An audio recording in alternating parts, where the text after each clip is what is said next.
Bom, amados, o tema de hoje, né, o culto temático, culto luz, e Jesus, né, ele disse duas coisas para os discípulos, mas também para a igreja, né? Nós tomamos essas palavras para nós.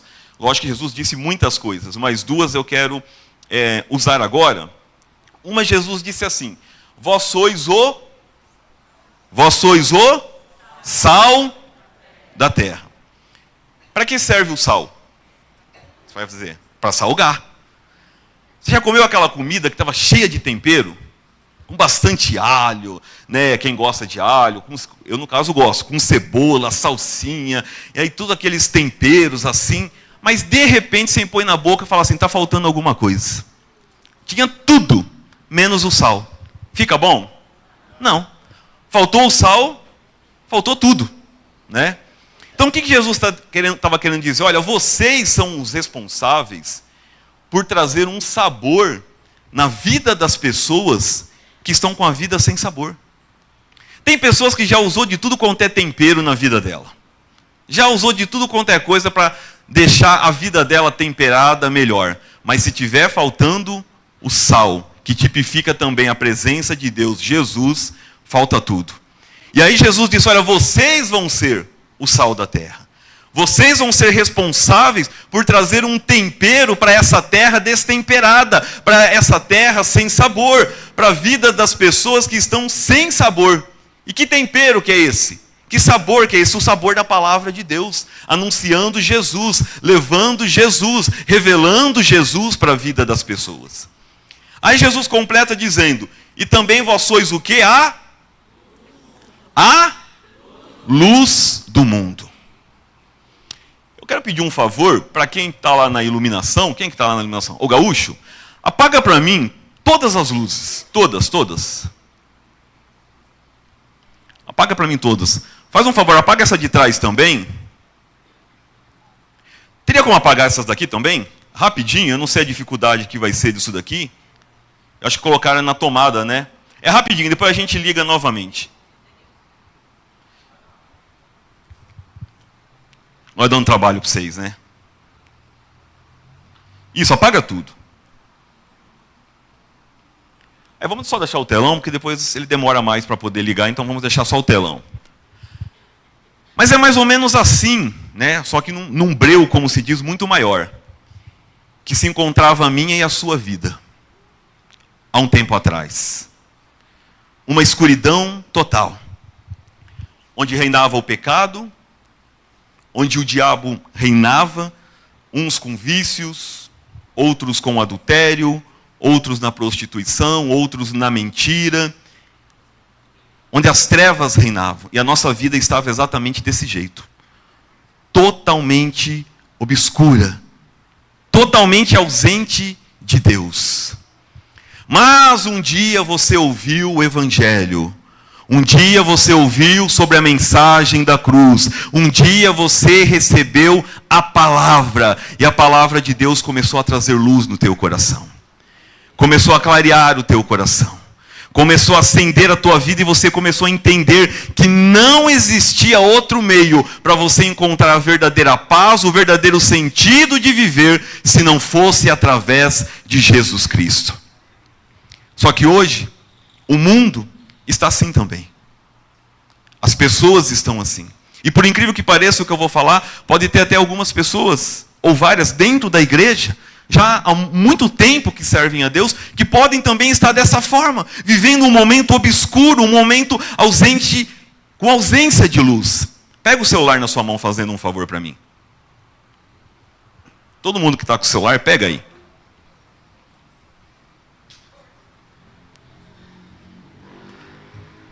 Isso, acende a lanterna dele.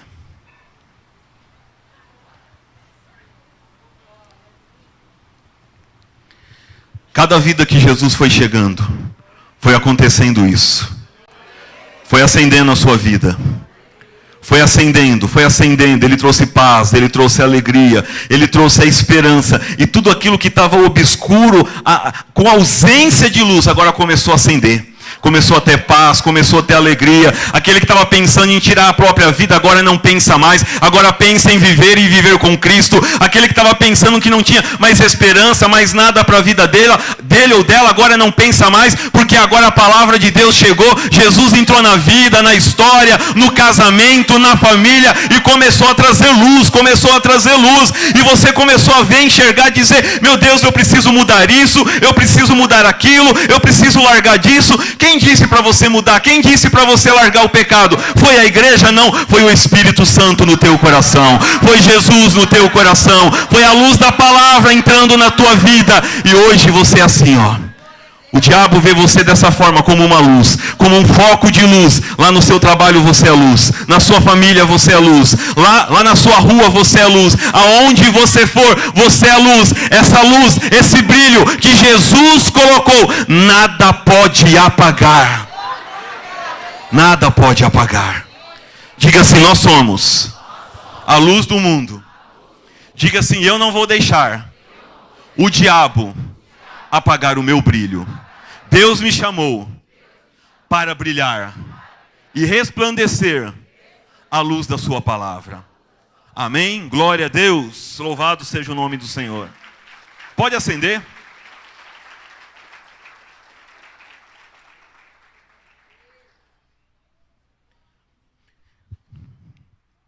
Obrigado, Deus abençoe o pessoal aí. Era assim, amados. Foquinhos de luz, que quando se junta, traz a claridade para a vida de muitas pessoas. O Senhor quer que nós sejamos luz para a vida daqueles que estão em trevas. Para a vida daqueles que estão vivendo um momento assim obscuro, um momento com ausência de claridade, de luz, de esclarecimento, de entendimento, até mesmo de vida para a vida deles.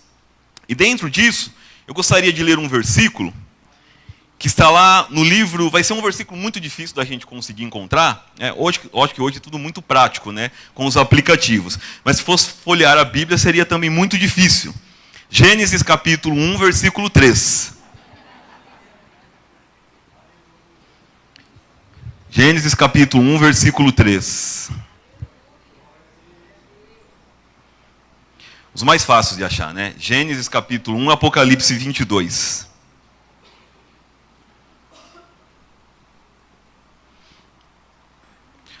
Vamos à leitura, então?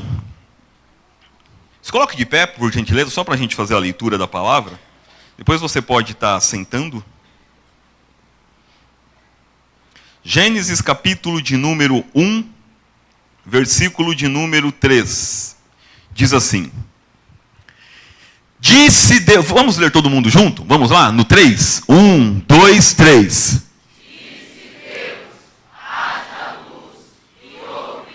Mais uma vez, vamos lá? Disse Deus, haja luz e houve luz. Amém? Glória a Deus. Oremos. Pai amado e Deus querido, aqui estamos diante da Tua presença, Pai, nesse culto temático, com um tema propício, um tema muito forte para a gente poder estar ministrando e estar, Deus, conciliando na nossa vida. Eu te peço, Espírito Santo, fala conosco, dentro daquilo que o Senhor colocou ao meu coração. Me dá a graça e sabedoria de conseguir transmitir para cada vida, para cada coração que aqui está. Que a luz da sua palavra possa brilhar nesse momento, iluminar cada coração, dissipando todo tipo de trevas, meu Pai. Todo tipo de trevas seja agora dissipado pelo teu poder, pelo poder do nome de Jesus. Clareia a nossa mente, clareia o nosso entendimento, ilumina o nosso coração, pela tua palavra, para a tua glória. Amém. Pode sentar.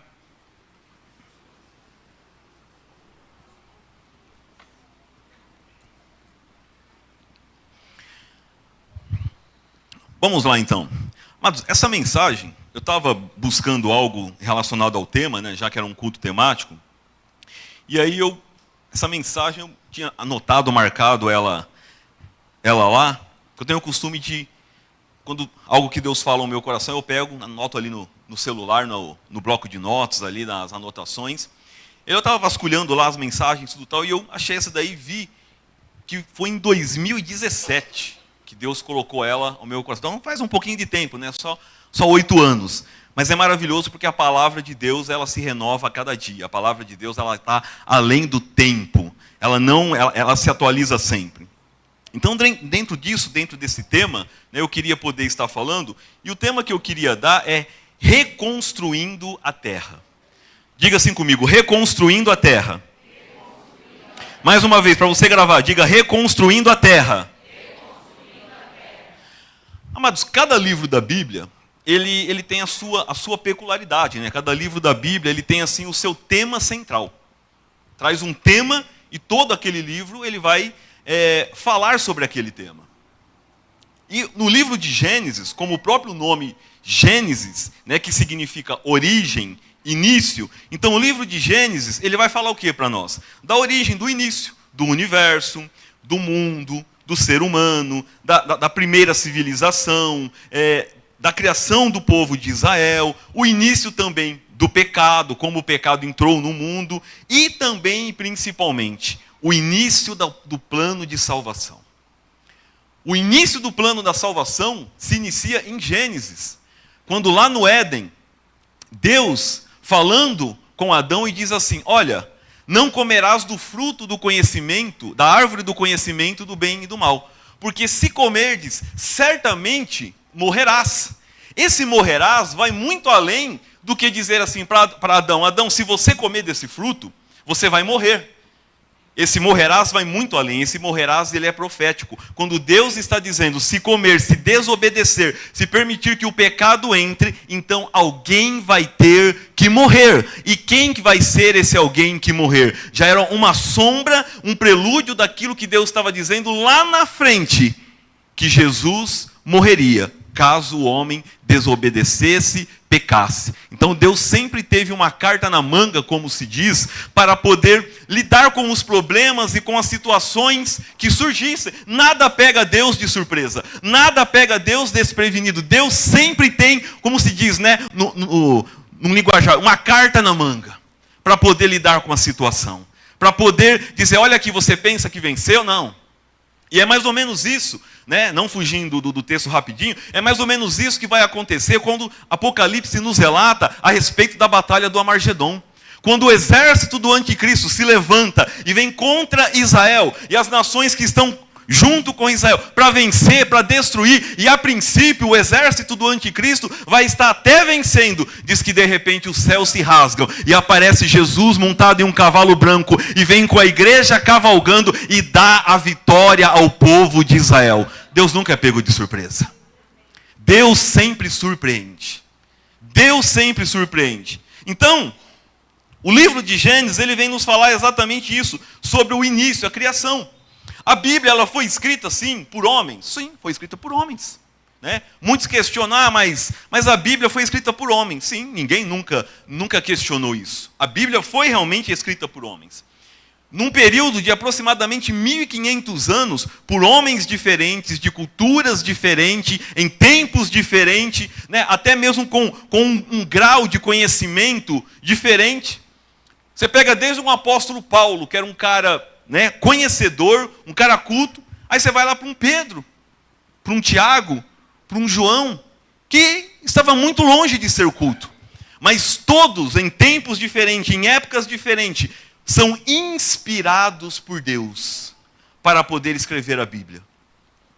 E é essa inspiração que faz toda a diferença. A minha palavra, a sua palavra, na vida de alguém, pode até ocasionar mudança? Até pode. Até pode. Mas a palavra de Deus, não é que ela pode, ela consegue. A palavra de Deus, ela tem esse poder de mudar, de transformar, de restaurar, de salvar, de libertar pessoas à medida que a pessoa abre o coração e permite ouvir a voz de Deus. Então o segredo da palavra de Deus, da Bíblia Sagrada é isso, é que ela foi inspirada por Deus, a cada homem que a escreveu. Por isso que ela tem esse poder transformador, que um dia, quando eu e você ouvimos a pregação da palavra, ouvimos a pregação do evangelho, a nossa mente se abriu, o nosso coração se quebrantou, e então a gente recebeu a Jesus para entrar na nossa vida. Um Jesus vivo, um Jesus verdadeiro, um Jesus que se move, um Jesus que está entre nós, um Jesus que muito mais deseja habitar dentro de nós. Mas quem que trouxe essa revelação? Foi a eloquência de um pregador? Foi o conhecimento teológico de um pregador? Não, quem trouxe essa revelação para nós foi o poder da palavra de Deus, porque ela é inspirada por Deus. Por isso que ela muda vidas, ela muda histórias, ela transforma vidas, que abre o coração e permite que ela possa adentrar na nossa vida. E o interessante é que homens em tempos diferentes vão escrevendo a Bíblia, e aí você pega um livro, você vê algo, de repente você vai para um outro livro, e você vê que vai se encaixando.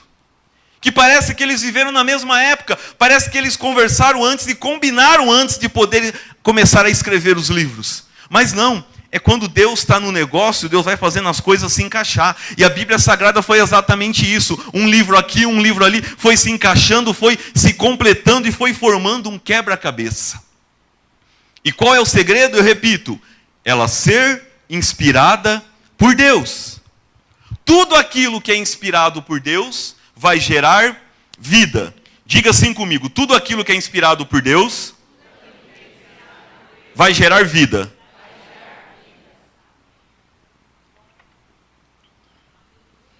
Pessoas inspiradas por Deus geram palavras de transformação. Pessoas inspiradas por Deus, elas vão gerar palavras de transformação. Eu quero te perguntar, quais são as palavras que você tem gerado lá na sua família? Quais são as palavras que você tem gerado para o teu marido, para a tua esposa, para os teus filhos, para as pessoas do seu convívio? São palavras que geram vida para elas ou geram morte? Pessoas inspiradas por Deus geram palavras de transformação. É por isso que a minha e a sua vida foi transformada por essa palavra, porque ela tem o poder de transformar quando a gente abre o nosso coração. Mas quais são as palavras que nós temos gerado na vida das pessoas? Cada versículo ele foi dirigido por Deus de forma estratégica.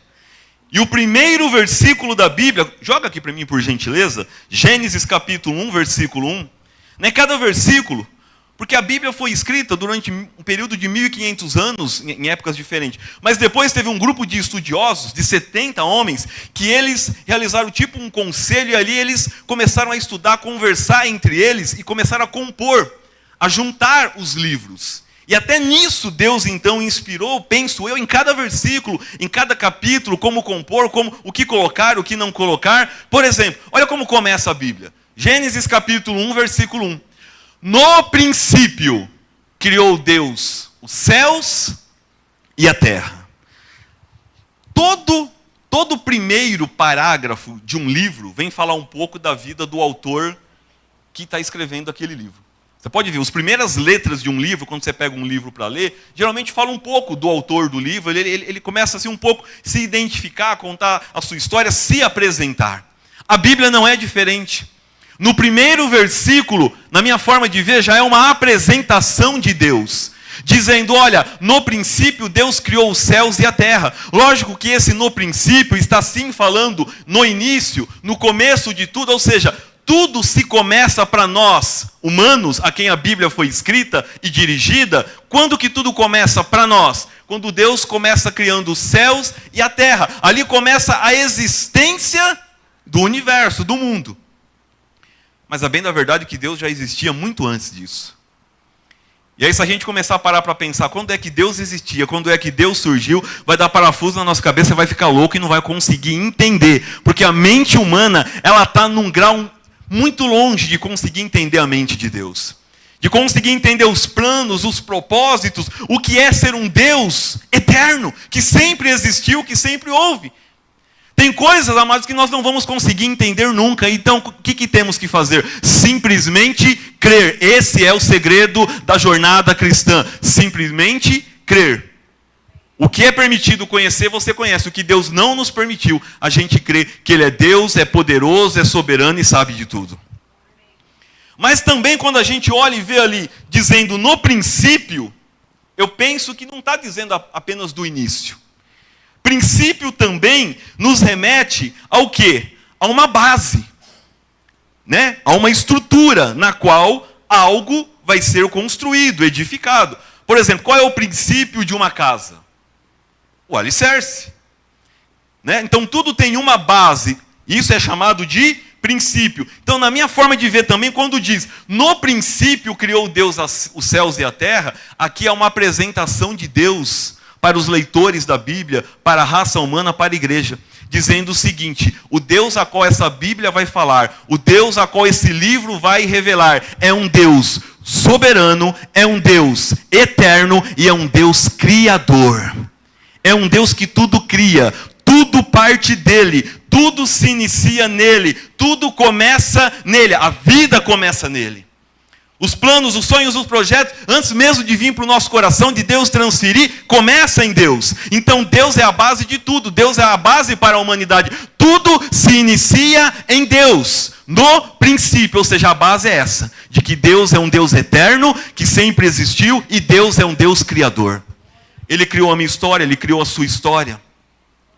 Só que nós, muitas das vezes, queremos tomar a caneta da mão de Deus e começar a continuar a escrever a história que Ele iniciou e não mais querer deixar Ele escrever a nossa história. Quantos capítulos da sua vida você já permitiu que Deus escreveu? Mas quantos outros você atrapalhou a escrita de Deus e com as suas decisões, com as suas atitudes, você permitiu que situações que não eram para acontecer, acontecessem? Porque muitas das vezes a gente tira a caneta da mão de Deus e diz: Deus, deixa eu continuar escrevendo, que eu acho que o Senhor não está escrevendo muito bem a minha história, não. E aí é onde a gente faz bobeira. Aí é onde a gente quebra a cara. Esse versículo então nos deixa bem claro isso. A nossa fé tem que ser em um Deus eterno, em um Deus criador. No princípio Deus criou o quê? Os céus. Os céus. Interessante isso. No princípio, Deus criou os céus. E aí depois diz que Deus criou também a terra. Céu no plural. Por quê? Vamos aprender algumas coisas. Quem gosta de aprender, diga amém. Amém. Eu também gosto, amados. Eu também amo aprender, é sempre muito bom. Quando diz os céus, é porque existem 3 céus.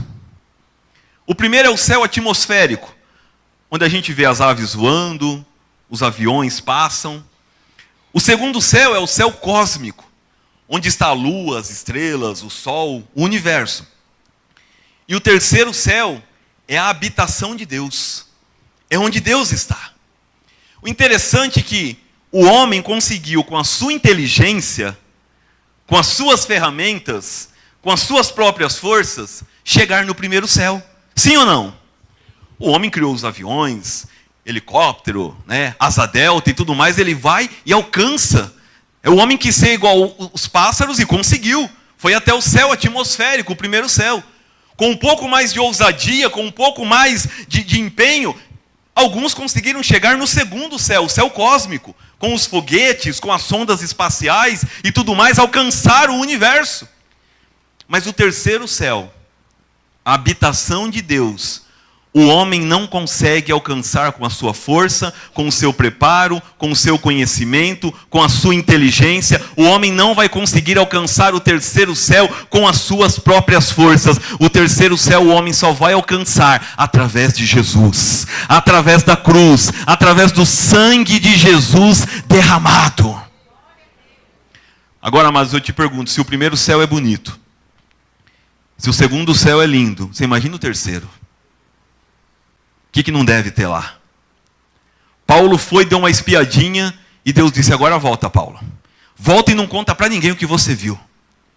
Mas a visão que Paulo teve do terceiro céu, toda vez que Paulo estava passando um momento difícil, toda vez que Paulo estava com um espinho na carne, toda vez que Paulo estava passando uma guerra lá na prisão e tudo mais, Paulo se lembrava da visão que ele teve do céu. E isso fazia Paulo avançar, permanecer e prosseguir. Amados, o que vai fazer a gente avançar em meio às lutas, às dificuldades, às adversidades, é a visão do céu.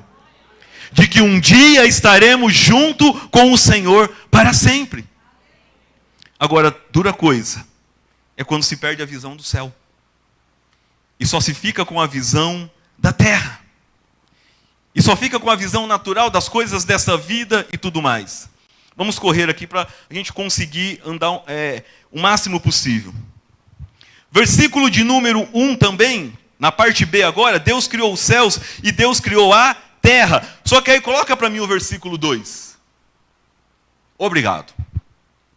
A terra, porém, estava sem forma e vazia. Havia trevas sobre a face do abismo. Vamos parar aqui. Não parece meio estranho isso? Deus criou os céus e a terra. Você vai para o versículo 2, a terra estava sem forma e vazia. Dá a impressão de um cenário assim não muito legal, uma coisa meio que parece que morta, destruída, sem forma, né? Uma coisa sem forma, não é uma coisa definida, uma coisa vazia. Aí a gente se pergunta, né? Mas como que Deus pode criar algo sem forma e algo vazio? Parece que ali é um cenário de um caos, de uma destruição. Pô, Deus cria um caos? Deus cria uma destruição? Não. Os homens que provocam caos. Os homens que provocam situações caóticas. Deus não. Aí é que chega uma questão que eu quero rapidamente tratar com vocês. Isaías 45, 18. Coloca para mim. Vamos ver o que diz Isaías 45, 18.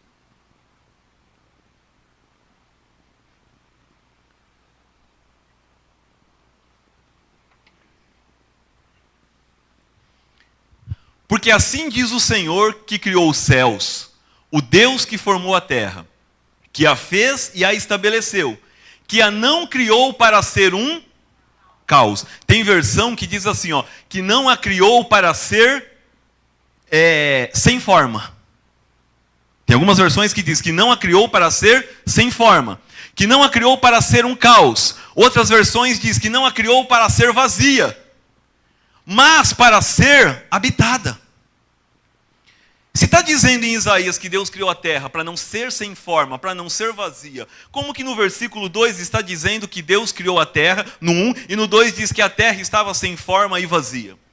Aí, amados, que tem uma questão que a gente entende, um grupo de estudiosos da Bíblia, da palavra de Deus, através dos escritos e de outras ferramentas, eles foram na história, foram no tempo e tudo mais, e um grupo de estudiosos, então, estabeleceu um entendimento de que entre o versículo 1 e o versículo 2, passou-se um grande espaço de tempo. Às vezes a gente acha que a Bíblia está escrita numa narrativa, assim, tudo em sequencial, né? Que foi acontecendo tudo em sequência. Não, muitas das vezes de um capítulo para outro, de um livro, passou-se muito tempo. A Bíblia ela é um resumo para nós, seres humanos, entender que somos pecadores e que precisamos de Jesus para ser salvo. Esse é o resumo da Bíblia. Então, muitas coisas a Bíblia não vai entrar assim em detalhes. Mas para você poder entender, entre o versículo 1 e o versículo 2, há uma corrente de pensamento que diz isso, que passou-se um espaço muito grande de tempo, talvez incalculável. Então, às vezes, quando a gente ouve os cientistas dizerem, olha, a Terra tem milhões de anos, eles podem não estar errados nessa colocação deles. Porque se passou-se um grande espaço de tempo e não se pode calcular, pode ser realmente que a Terra como um todo tenha tudo isso. A Terra que hoje nós moramos, habitamos, não. Mas a Terra desde o princípio, como diz aqui, pode ser que sim. Mas aí o que aconteceu? Segundo esses estudiosos, essa primeira terra, ela era uma terra na sua composição, a maior parte da terra, ela era mineral, não era vegetal como era hoje. Era composta de vegetais, mas a grande maioria da terra era composta de minerais, de ouro, de prata, de outras pedras preciosas e tudo mais. Agora joga aqui para mim, fazendo um favor, para a gente poder entender melhor isso, Ezequiel capítulo 28. Ezequiel 28, 12.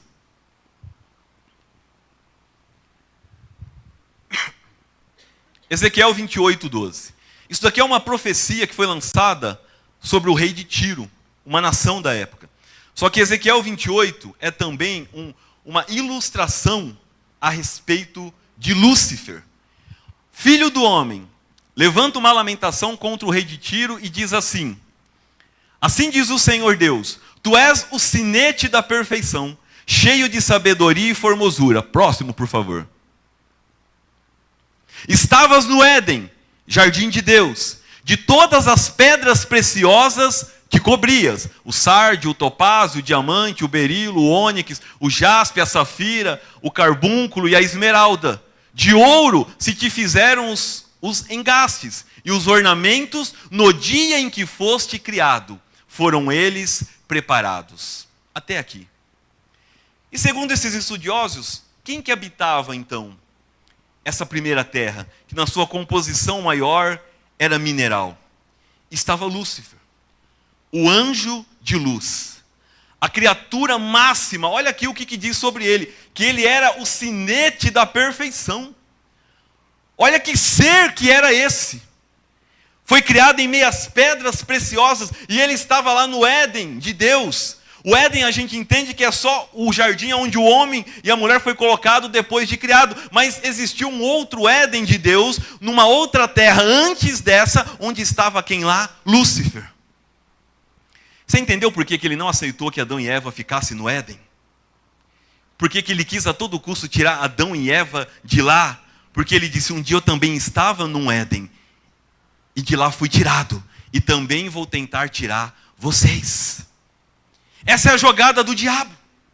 Ele sempre vai querer te tirar do lugar que Deus colocou. Ele sempre vai querer te tirar do propósito, do plano, do projeto que Deus tem para a tua vida.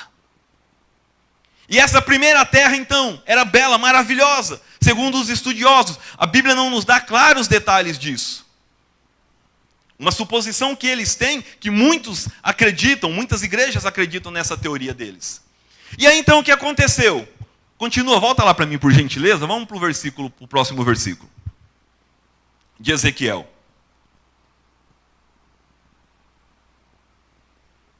Tu eras querubim da guarda ungido, e te estabeleci, permanecias no monte santo de Deus, no brilho das pedras andavas. Coloca o próximo para mim. Perfeito era nos teus caminhos, desde o dia em que foste criado, até que se achou iniquidade em ti. O próximo.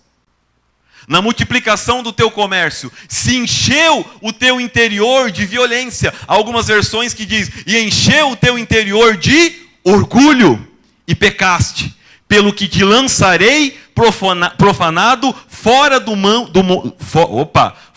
monte de Deus, e te farei perecer. Até aqui somente. A criatura quis se igualar ao Criador. Ou além, a criatura quis ser maior do que o Criador. E o que acontece? Quando se quebra princípios estabelecidos por Deus. Diga assim, quando se quebra princípios... Ou melhor, vamos voltar, a frase é diferente. Diga assim comigo. Toda atitude de orgulho gera uma quebra de princípios. E toda quebra de princípios resulta em uma queda. Lúcifer quebrou um princípio estabelecido por Deus, de até onde ele devia ir, até onde era o espaço dele. E quando ele permite que o orgulho entre no coração, ele diz, opa, peraí, eu quero ser igual a ele ou mais do que ele. E qual é a jogada que ele usa lá no Éden de novo? Com Eva. Você sabia que se você comer o fruto, você vai ser igual a Deus? Era a semente que Lúcifer já tinha. É onde ele sabe trabalhar e derrubar muitas pessoas. Você vai ser mais. Você vai poder mais. Você vai ter mais. E nesse querer mais, as pessoas se lançam muitas das vezes em uma queda terrível. Ele sabe onde trabalhar, irmãos. Por isso que nós precisamos vigiar e estar atento mais do que nunca. Coloca para mim Isaías 14, a partir do 12.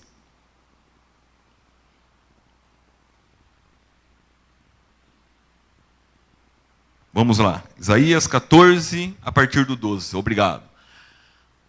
Como caíste do céu, ó estrela da manhã, filho da alva, como foste lançado por terra, tu que debilitavas as nações. Próximo, por favor.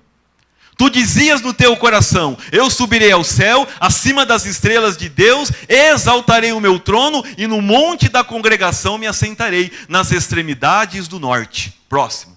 Subirei acima das mais altas nuvens, e serei semelhante ao Altíssimo. Olha a ousadia.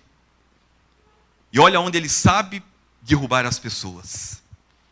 Diga assim, o grande perigo é quando a gente quer ser mais. Tem algum problema você crescer? De forma alguma. Mas o problema é quando aqui é um sentimento, que é o sentimento que ele sabe trabalhar muito bem na questão do orgulho. Que não nos faz enxergar e ver muitas coisas e não se aperceber de muitas coisas. Agora, para a gente encerrar essa parte, Lucas 10, 18, por favor.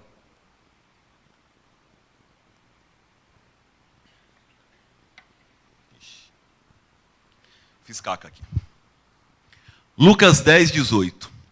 Mas ele lhes disse, ele quem? Jesus. Eu via Satanás caindo do céu como um... Jesus estava relatando para os discípulos. Jesus estava dizendo, eu vi ele ser lançado do céu, ele caindo como um relâmpago. E o que acontece onde um relâmpago cai? Destrói, ocasiona uma tragédia, uma destruição, às vezes incendeia e tudo mais.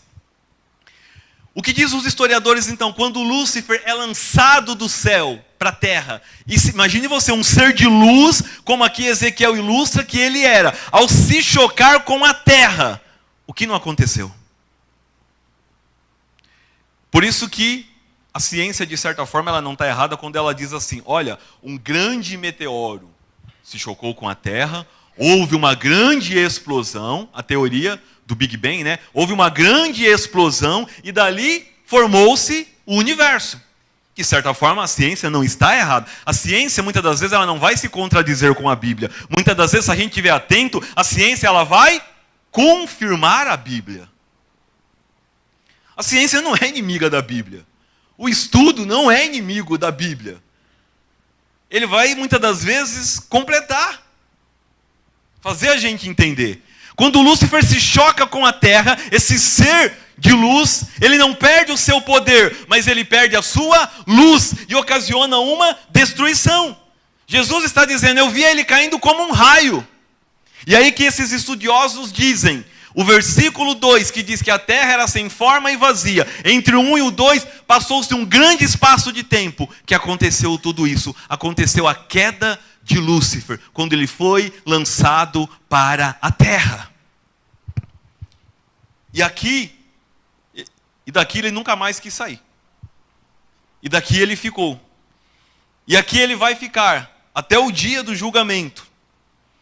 O interessante é a gente notar, no versículo 2, lá de Gênesis capítulo 1, coloca para mim de novo, fazendo um favor. Gênesis capítulo 2.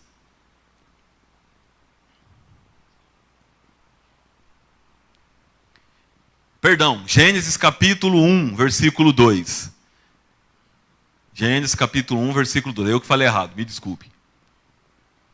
A terra, porém, estava sem forma e vazia. Havia trevas sobre a face do abismo, e o Espírito de Deus pairava por sobre a face das águas. O que é pairar? Imagine um pássaro. Quando ele está tentando pousar, mas ele não vê um ambiente propício, adequado. Ele fica pairando no ar. Um helicóptero, um avião, quando está querendo pousar e não tem um ambiente ali propício ainda. Ele fica pairando até que tenha um ambiente propício para ele pousar. O que está nos dizendo? Que o Espírito de Deus pairava sobre aquela terra destruída. Por quê? Como que Deus pode habitar em um cenário de destruição? Como que Deus pode habitar em um cenário onde o que estava eram trevas? O desejo do Espírito de Deus era habitar. O desejo do Espírito de Deus era morar. Mas o ambiente não propiciava isso. Deixa eu te perguntar, o Espírito de Deus, ele tem pairado sobre a tua vida, querendo habitar, querendo reinar, querendo dominar, ou ele tem habitado ou só tem pairado? Deus quer te encher, Deus quer te renovar, Deus quer te usar, mas tem coisas ali que não permite que o Espírito de Deus pouse. Ele tem que ficar apenas pairando. Mas algumas coisas você recebeu de Deus, experiências, apenas com o Espírito de Deus pairando sobre a tua vida. Agora você imagine se você abrir teu coração, permitir que Deus reconstrua a tua vida, a tua história, e permitir que o Espírito Santo pouse na tua vida.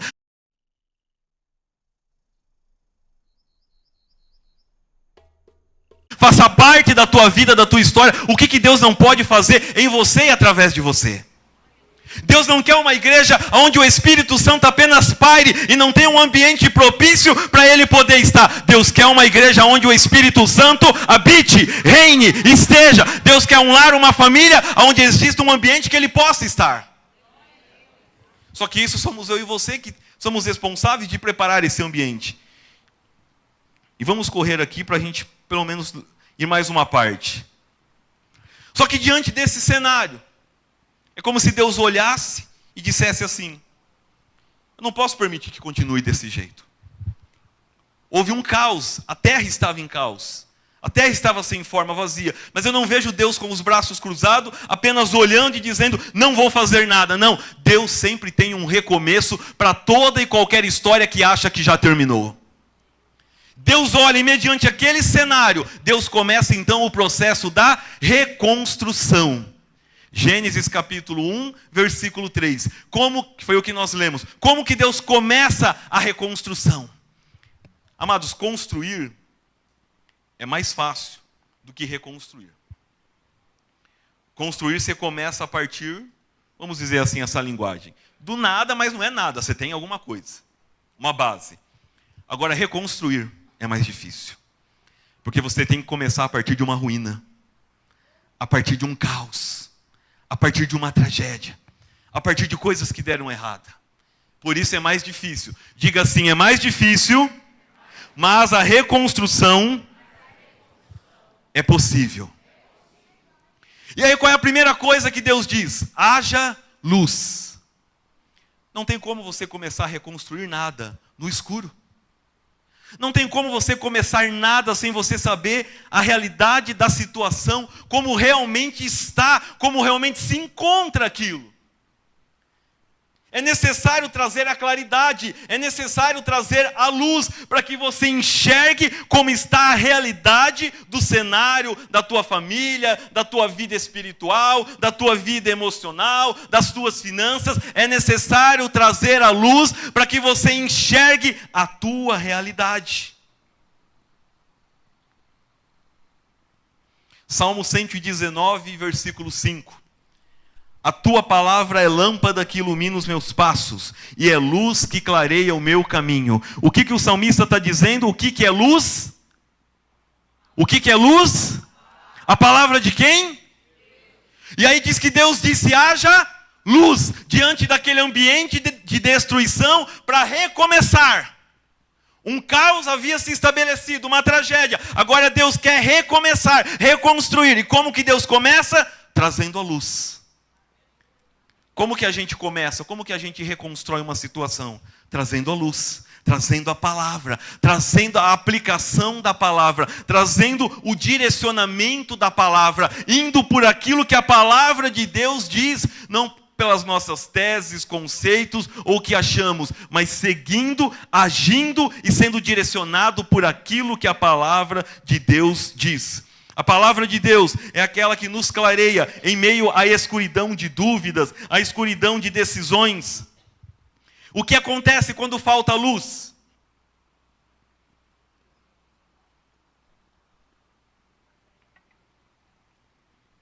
Quando acaba a luz lá na sua casa, 10 horas da noite, geral, o que acontece? Primeiro, ficamos sem enxergar o que está à nossa volta. Quando falta a luz da palavra, a gente não consegue enxergar o que está à nossa volta. Porque estamos obscuros. O que acontece quando falta luz? Podemos tropeçar, cair, se machucar e machucar outros. Porque falta a luz da palavra. O que acontece quando falta luz? Não conseguimos encontrar a porta de saída. Você começa a procurar, né, onde que está a porta para mim sair, onde que está a porta, você não consegue encontrar uma saída, uma solução para o problema, para a situação. Por quê? Está faltando a luz. O que acontece quando falta a luz? Isso aqui eu acho que aconteceu com todo mundo. Batemos com a cara na parede.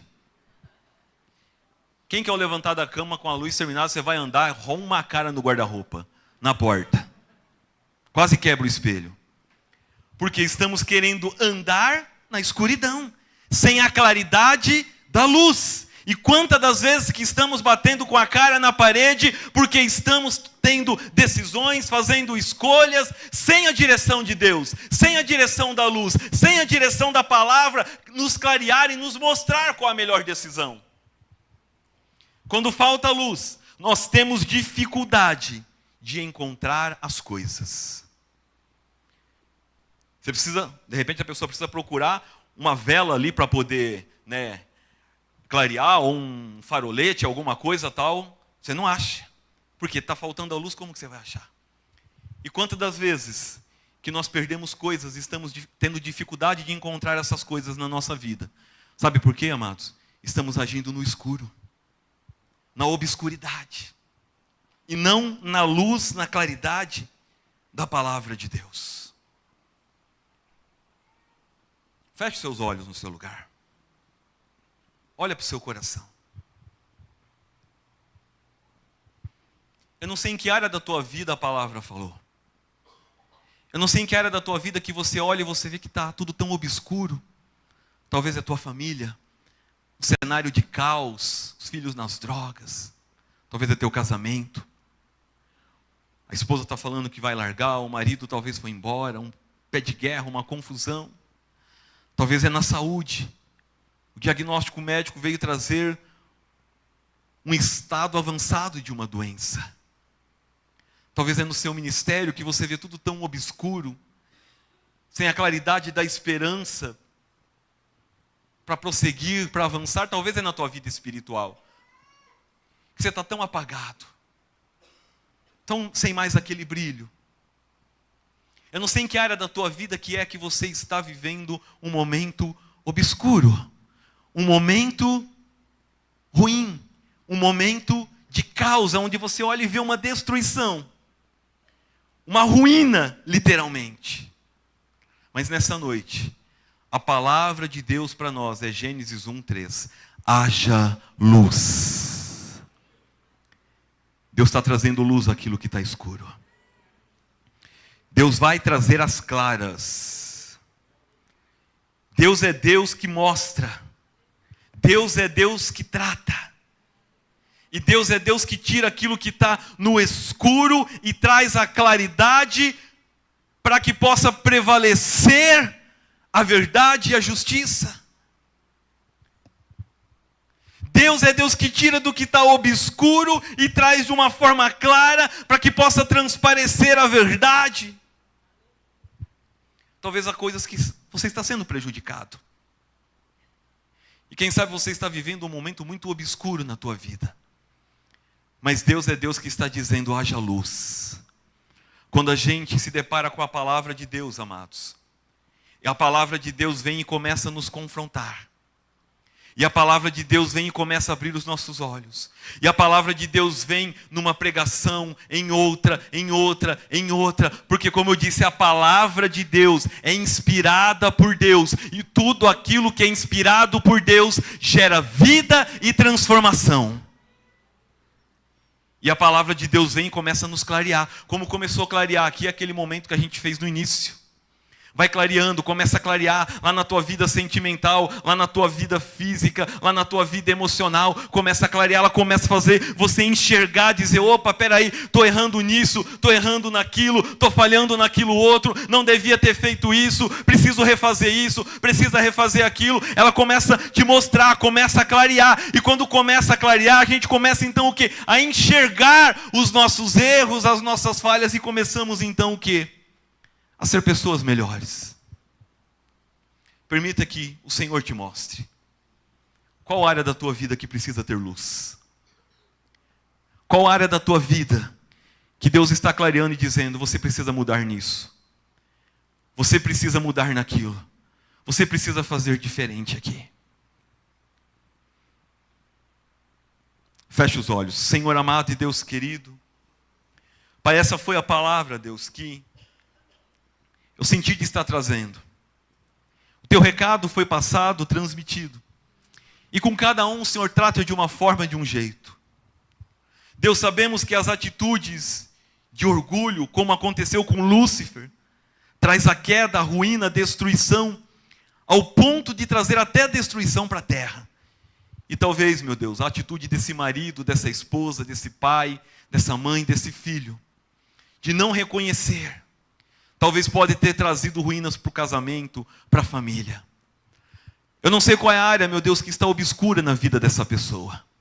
Mas o Senhor é Deus que traz a luz. O Senhor é o Deus que pela sua palavra clareia e faz a pessoa enxergar, faz a pessoa entender. Eu preciso ser um marido melhor aqui. Eu preciso ser um pai melhor ali. Eu preciso mudar essa atitude, esse comportamento, isso e isso. É a tua palavra que vai nos confrontando e vai iluminando aquilo que está obscuro na nossa vida, que não enxergamos, e abre o nosso entendimento. E então podemos passar a viver uma fase de renovo, de fortalecimento, uma fase da luz da sua palavra. Espírito Santo, ilumina cada coração, cada vida, cada lar. Ilumina, Senhor, cada família, Pai. Ilumina, Senhor, ilumina cada coração que está na dúvida, que está no medo, que está na incerteza, que está na indecisão. Que haja luz, que haja luz, que haja luz do entendimento, que haja luz do esclarecimento, que haja luz da compreensão, que haja luz do conserto, que haja luz, Pai. Em nome de Jesus, para a tua glória. Amém, amém e amém. Graças a Deus, eu agradeço a oportunidade. Volta a palavra para o pastor.